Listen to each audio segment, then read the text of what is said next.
Welcome back, and thank you for joining us. We're still on the press reaching live from the nation's capital in Abuja, and I am Mercy Babajide. Joining us now is Stephen Adewale, the SDP, of course, Ondo State coordinator for SDP. Welcome to the program, sir. Thank you for having me. Good morning. It's good to have you join us I'm on glad the to press. be here. All right, sir. All right, let's quickly go into what is happening on the national dailies. But then before we go deeper, I'd like to tell our viewers at home that our phone lines are on to take in your contribution, but ensure to turn down your TV set or step away. And of course, your contribution should be made in 60 seconds. All right, thank you. Now let's get into the nitty-gritty of today. And I'll start with what is on every paper this morning. That is the Ondo State issue. The Nigerian Tribune this morning has it that APC halts Ondo Deputy Governor's impeachment process, and they've met with lawmakers, but it looks like it's an in-house issue. I'd like to get your general overview about this, given that, this said governor, this is the second deputy governor, I think, and it looks like he's still having issues. And did the party have to meddle into political affairs, even at the state at which it has gotten to? Thank you very much. What is happening in Ondo State at the moment is very pathetic, and it's a very sad situation. If you look at the actors, starting from Akeredolu, it's very sad because in 2019, when 2009, when something like this happened at the federal level, at that time, late Umaru Yar'Adua was our president. That's correct. And he was sick, he was taken out of the country. Nobody knew his whereabouts, and at that time, Akeredolu happened to be the NBA, Nigeria Bar Association president. And it was at the vanguard of agitation at that time. He was one of the people who was shouting on a daily basis that power had to be transmitted, and that if the president was not able to rule the country, then that the president should resign. Unfortunately, now the table has turned. The man who was agitating at that time for the removal of another man who was ill, now he himself is ill. Now, we know that we are all human beings. If you work on a daily basis, definitely there will be a time when you'll be worried, when you'll be tired. So, but now courtesy demands that people who voted for you the first time and they voted for you the second time, they need to know your whereabouts. They need to know what is actually wrong, because now you remember that this man is a public servant, and whatever they are going to use to take care of him, so the state will have to cater for that. So it lives. It lives on what the people are contributing in the state. That's on the taxpayers' money from the state. So now when all these things started, so people who we thought would stand up to say the right thing, many of them kept quiet. So at that time, you will notice that our party, Social Democratic Party, at that time, we decided to champion the agitation. Now, along the line, unfortunately, even the ruling party, many of them started pointing accusing fingers at each other. So they felt that, probably it was people who had a political interest, who had ambition in 2024 in APC, that they were the ones who were pushing the opposition parties to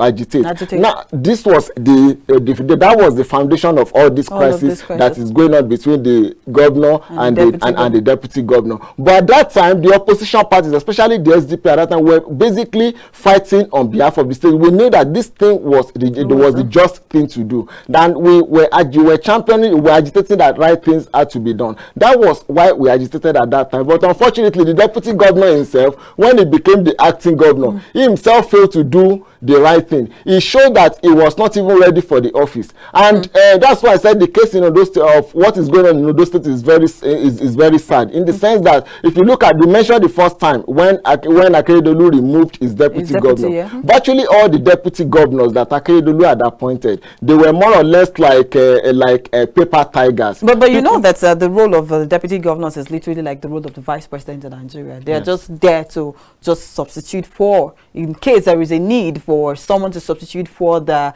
principal person. But then could it be said that in this case it's just a case of, I don't want you to outrun me in this case, or it's a political matter? Because it looks like when they came, they said, there's been mismanagement of funds, and he bought vehicles over 300 million naira, which is of course exorbitant. But could it be said that this was just used as an excuse? Because of course we know what these people spend on their cars and vehicles. I mean, we still have issues with Labour Party and APC right now, saying Labour Party has come out to say most of their lawmakers shouldn't collect the cars that were given by the federal government to most of these lawmakers. So could it be said that it's political, or it's just mere internal issues between the party or he just wants him, I don't want you to be the one to outrun me on this seat. Now, what is going on? This issue is not peculiar to Ondo State. Okay. Since 1999, when we have embarked on this democratic experiment, we've seen cases whereby governor decided to remove his deputy. In fact, even on many occasions, even against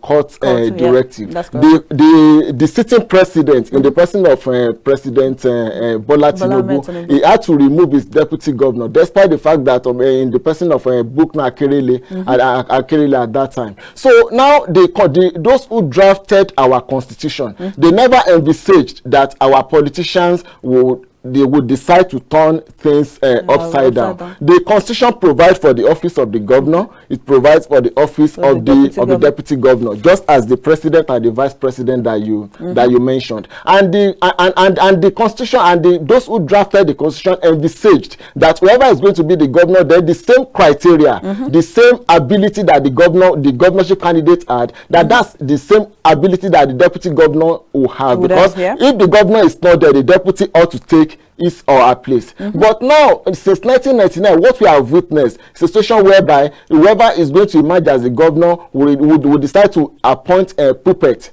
as deputy governor, as the deputy, and you can. So that has always been there. And in Ondo State, the first time it happened with Akeredolu, then the second time it's happening. So now, if you now look at the allegation that you mentioned, that allegation was nothing to write home about, especially in this very situation. Gross misconduct in Ondo State. You now look at our House of Assembly. The House of that allegation that they drafted earlier, they've changed it over time. Initially, you mentioned 300 million naira, which was alleged to have been spent on vehicles. But the deputy governor was not even given any access to fund in Ondo State. The deputy governor had no access to fund at all. The only money that was allocated to the office of the deputy governor was every month was 12.5 million naira. And out of that 12.5 million naira, they have to pay the salaries of all the staff in the office. I don't forget that the governor, all the number of staff that the governor's office are, that's the same number of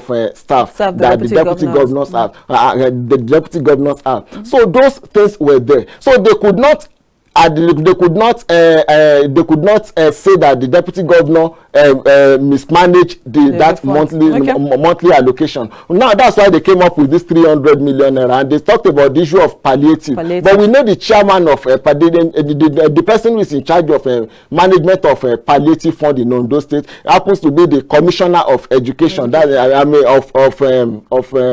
of finance. That's the person of Akeredolu. And so it's still there in Ondo State. And also in Ondo State today, it is an open secret that it is both the Babajide Akeredolu, the son of the governor, and also the wife of the governor. So they are the people in charge. So all this allegation is so they are just flimsy allegations that they cannot really stand the test of time. But if you now want to look at what is happening in Ondo State, you know that the deputy governor, if there is no political solution, the deputy governor will definitely be removed, because this will not be the first time that the governor will decide that the deputy will have to go, and the deputy will have to go, because our constitution, like I said, is kind of ambiguous in a situation like this. And they have a lot of precedent whereby governors had moved against the deputy and the deputy was removed successfully. But now it's looking like there is going to be a political solution to the crisis. Okay, speaking about political solution, one of the headlines for the Nation newspaper, yes, speaking on Ondo State, court issues arrest warrant for ex-Ondo deputy governor. And then I've asked this question before, but then I didn't get the right answer to it. Speaking about deputy governors and vice presidents, don't you think there should be a reform of our constitution that just allows them not just be a figurehead? Because if you ask me, they're just like figurehead, and they just stay there just in case anything happens to my principal, then I move forward. Don't you think the constitution needs to be reformed that would actually favor these people and allow them most times? Now, people have been shouting for a restructuring for a very long time. And that's why I said what is going on in our country now is quite unfortunate. The APC-led government that we have today, before the party came on board in 2015, in fact, the party kept shouting and kept criticizing PDP. And one of the major criticisms at that time was that the PDP refused to restructure the country, and that the PDP refused to take a second look at the constitution and kind of restructure that constitution in a way that it will favor the people of Nigeria. In fact, in 2014, one of the chief campaign strategy of Buhari and APC at that time was that they were going to restructure the country, and that they were going to reorganize our legal system. But when they got into power, you know, they now realized that, okay, now it's more or less like you were outside the power. Now you were now very obviously you were heavy those who were there. Now when you get there, you now realize that, oh, there were too much power in at this place. So you now decide to also withhold that power. You even double down on it. So that is the problem that we are having now. Yes, it is high time we restructure the country. It is high time we reorganize our system. But we need to be sincere with ourselves. We need to be able to do it the right way. Look at virtually all the slogans that people are that we have been throwing around for a very long time. There was a time they were shouting not too young to run. Now if you ask these young people, especially those who are in power today, they will tell you that, oh yes, not too young to run is working. But at that time we're telling them that it's not just about slogan, it's not just about passing this thing into the constitution. Now that you need, into passing it into law, that you need to understand that what are the basis why young people could not run in Nigeria. Number one, our political system is too expensive. Now, if you are saying a 25-year-old, for example, is not too young to run, then you must be able to provide the basis for such a 25-year-old boy who just left university within the last 2 years for him to be able to run comfortably. Sorry to cut you short.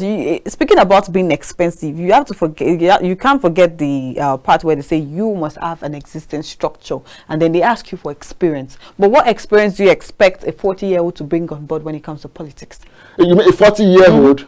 Well, you know, one thing we need to understand, we cannot really underestimate the contribution of our elderly people, because in all these things, experience also matters. Even the United States of America that we always look forward to, that our people are fond of referring to whenever they want to make reference. Even presently, the president of the country is an old man, and virtually all the people who are trying to who are competing against him in the coming election, they are also in the person of Donald Trump and the rest. So we cannot really push them aside. We still need that experience. But what we are saying is that when we are talking about structure, you know, this structure starts at the local level. If you look at the US that we mentioned earlier, you realize that virtually all the people who end up making it to the top, they started from the grassroots. But in our own situation, those structures were not even allowed to exist at all. Now we were supposed to have a councillorship position, for example. These were the closest elected officials to the people. So they were the ones that, if you don't really need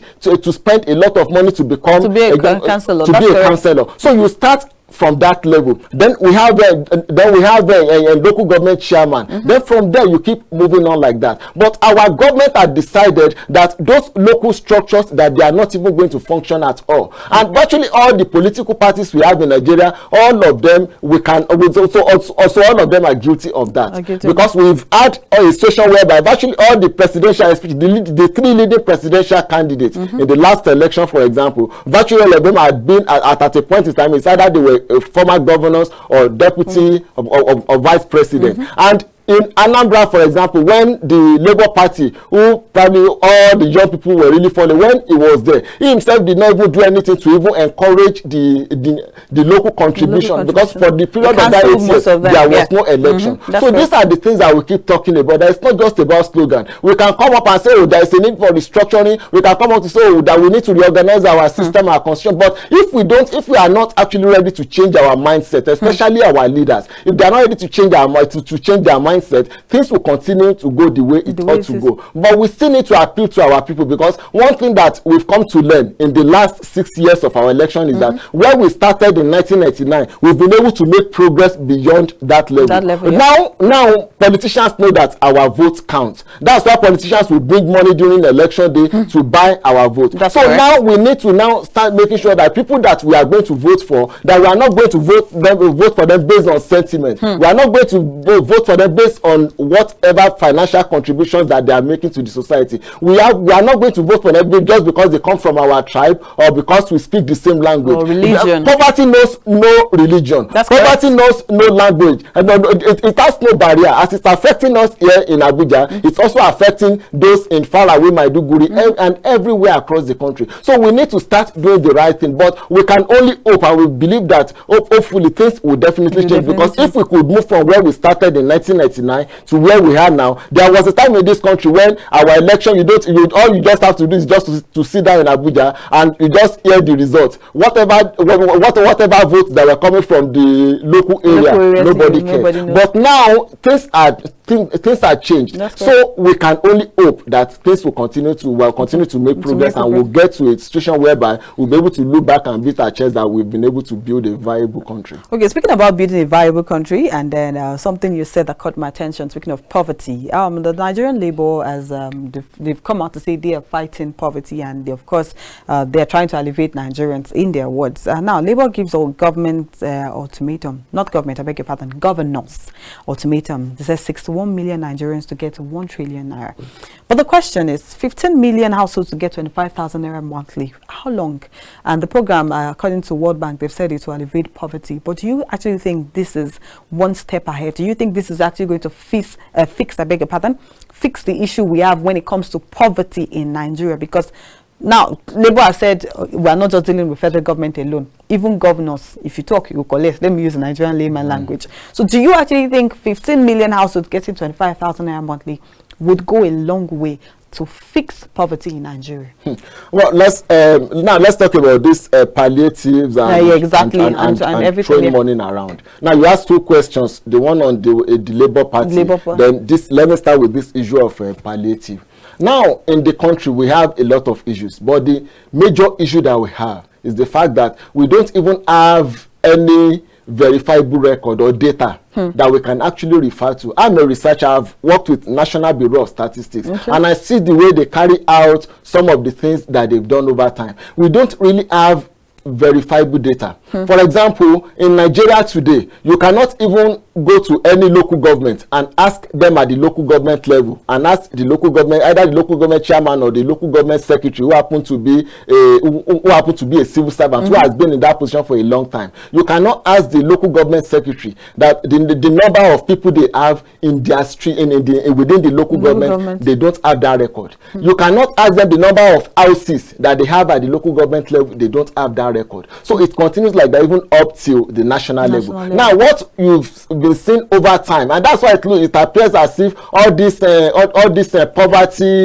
eradication scheme and all of that, they are not working. They are not working in the sense that if you want to build, it's just like you want to build a house or you want to start a business, you need to know what it will cost you to build that house from the foundation level. But if you don't have that plan, you just have probably you have 5 million and you say, I want to build, you are likely to even waste that money at the foundation level when you don't really have a plan. That's the problem we have in our country. Now, if you look at where we started, we have the first national development plan. Now, if you go and look at that the first national development plan that was introduced in 1964, you realize that they are not just talking about slogans. It's not just about policies. It's not just about ideas. It was an idea backed up with statistics. That okay, we have this also number of people in this area. This is what we are going to do to bring them out of poverty in the next 10 years. That's why it looks like between 1964 and 1975, the country did exceedingly well. But over time, we've been able to lost track of that. Now in Nigeria today, we don't have anything. Even Nigeria Bureau of Statistics will come today. They will tell you that we have 30% unemployment. So what is NIMSI for?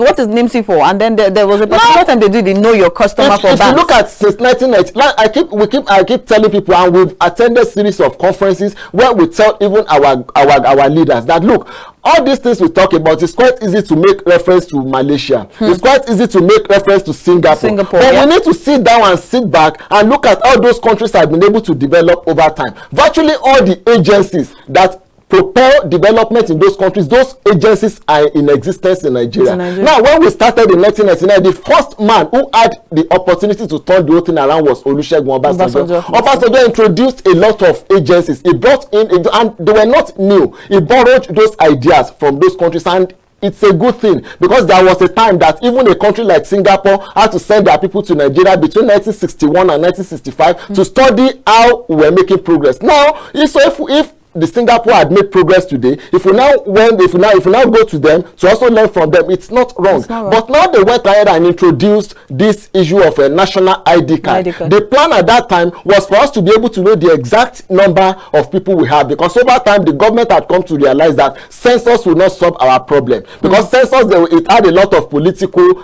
coloration behind it, and that's why since 1999 census had not been able to give us the exact figure of the country. Correct. So now, but this the data that could have given us that exact figure is something like with like national identity card. But unfortunately, you know, the government appointed a man, late Afolabi. Now all the billions of naira debt that were allocated to that agency, virtually all the money was siphoned. All right, please quickly hold that thought. Let's take our first caller, probably the only caller for today. Good morning, welcome to the press. Good morning. Good morning. How was your night? I'm fine, thank you. Please, your name and where you're calling from.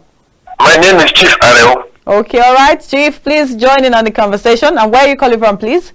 I'm from Kaduna. Okay, all right, from Kaduna. Please join in on the conversation in 60 seconds. God bless you. All you right. see, I want to say a very big thanks to Adewale. Adewale is dealing with that topic very well. You see, let me quickly go to the 25,000 transfer of money, which NLC are giving ultimatum to the governors. You see, they say hope is what is the anchor that stabilizes the soul. I was thinking and I was hopeful that Bola Tinubu was going to do something very different from that of Buhari. Look, the bottom of all this transfer is corruption. We were here. You knew the time that Buhari gave the Minister for Humanitarian Affairs a standing order, 500 billion per month. How did it end up? So they should stop. Bola Tinubu should stop this type of exercise. It's purely corruption. There is no name apart from that. Today, Nigerians are suffering. Why can't they gather all this money and make sure that we have a refinery?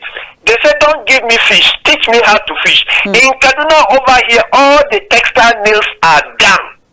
And they are not doing anything about it. They are talking about transferring money. Do they have data? They don't have data. This money will go to a wrong hand. At the end of the day, just like what I've said initially, that it will end up in corruption. And the corruption continue. So Bola Tinubu is not doing something different from what Buhari did. He's towing the line of Buhari. That's all. And how do we make progress in this country? By this type of attitude. Transferring money. Is it that Bola Tinubu never had a policy? I thought he was going to hit the ground running. Today, the Nigerians are suffering. The economy is down. People are finding it very difficult to eat. People are finding it very, very, very difficult on security also. And we transferring 25,000 for 3 months.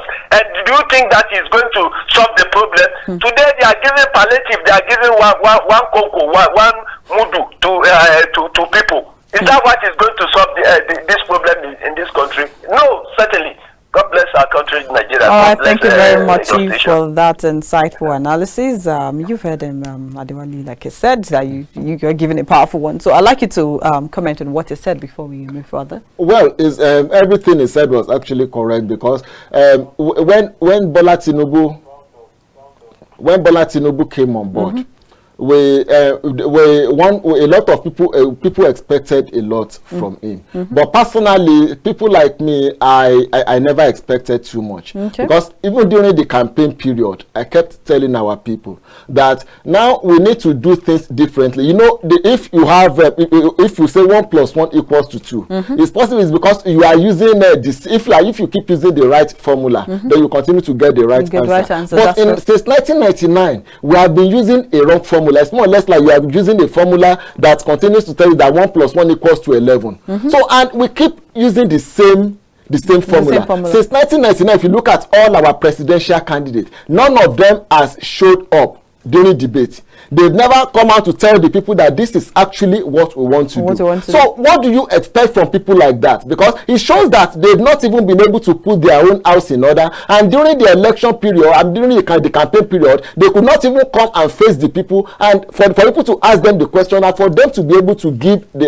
definite answer. So if these people now get there, that's why by the time you get there, you continue to see a lot of policy somersaults, whereby they continue to borrow a lot of ideas from the past. Virtually all the things that have been introduced by Tinubu since the very first day, it's not new. Even from the education, from the educational student scheme and all that. These were the schemes that have been introduced in the time past. Instead of them to study how those policies failed, and for them to be able to correct that and see how we can make progress, so they continue to regurgitate and to reintroduce. All right, I'm afraid I'd have to cut it short. All right, thank you very much, Adewale. It's been an insightful one with you. I'd like you to join us on the Polity tomorrow, of course, to analyze this more and share a broader perspective. All right, our viewers at home, this is where we wrap it up for the press today. Thank you for staying with us, and I'm sorry if we couldn't take your calls. We have limited time. Do well to join us tomorrow on the press. Same time, same station. I remain Messi Babajide. Bye.